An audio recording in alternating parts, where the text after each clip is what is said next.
Okay, so driving in Serbian cities is insane. You have to be super aggressive, and it's a bit scary compared to driving in America.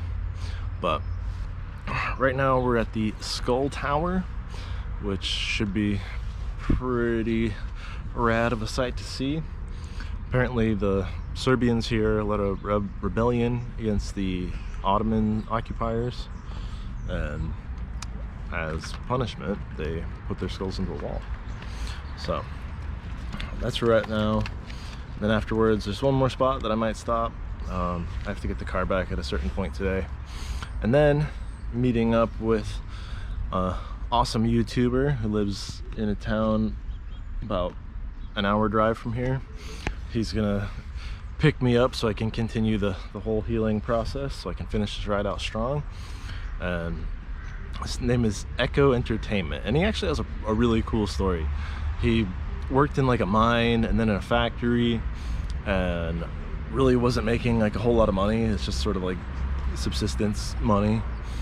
And he started streaming a video game called DayZ, which I played for a bit, but then after how much I got like sucked into it and I saw like how many hours I had put in, I was like, all right, I have to stop. This game's too addicting, and I gotta quit. But I still satiate the addiction with watching somebody else do it. And it's kind of a cool story that he was working definitely hard jobs. Like, you can't deny working in a mine or a factory is a hard job, and I've worked hard jobs before, and I know just how like soul crushing they could be. And so the fact that he could go from working in a mine or a factory to making videos or doing live streams about a video game and actually makes significantly more money, even with a smaller audience for now, it's a pretty inspiring thing to see.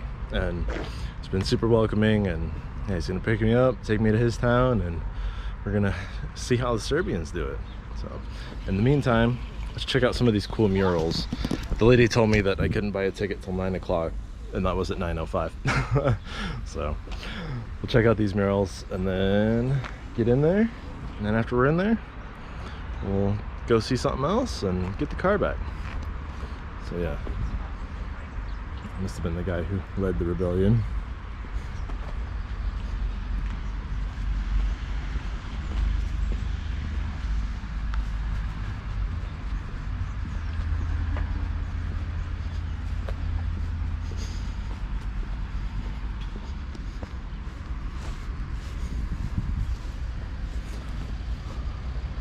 You can see the Ottoman dressed invaders back there.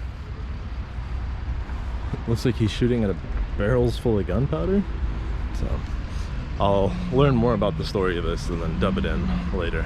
On May 19th, 1809, 3,000 Serbian rebels were fighting against the Ottoman occupation under the command of Stevan Sindelic. I'm probably pronouncing his name wrong. The Serbian forces took down thousands of Ottoman soldiers, but eventually were overrun. Sindelic knew that he and his men would be impaled if they were captured.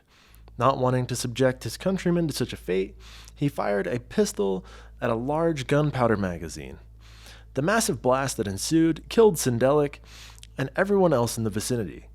The Ottoman governor of the region ordered the heads of the rebels to be skinned and sent to the Sultan. After examining the skulls of these brave men, the Sultan wanted the skulls returned to Nis and built into a tower as a warning to anyone else that considered rebellion.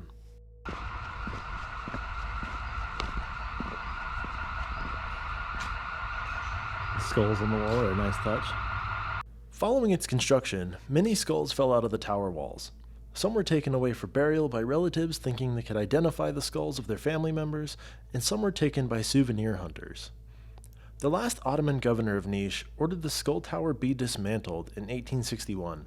He realized the structure no longer served as an effective means for discouraging. There's an alarm going off. I don't know if I want to be caught in there when the alarm's going off. Discouraging potential rebels, and only fostered resentment against the Ottomans, reminding the locals of the empire's cruelty.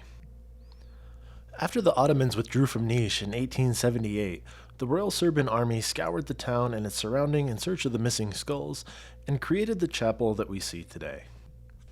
The Skull Tower continues to be an important heritage site for the Serbian national identity, highlighting their struggle for independence from the Ottomans. Prior to the breakup of Yugoslavia, tens of thousands of schoolchildren from across Yugoslavia would visit the structure. It remains one of the most visited destinations in Serbia today, attracting between 30,000 and 50,000 visitors annually.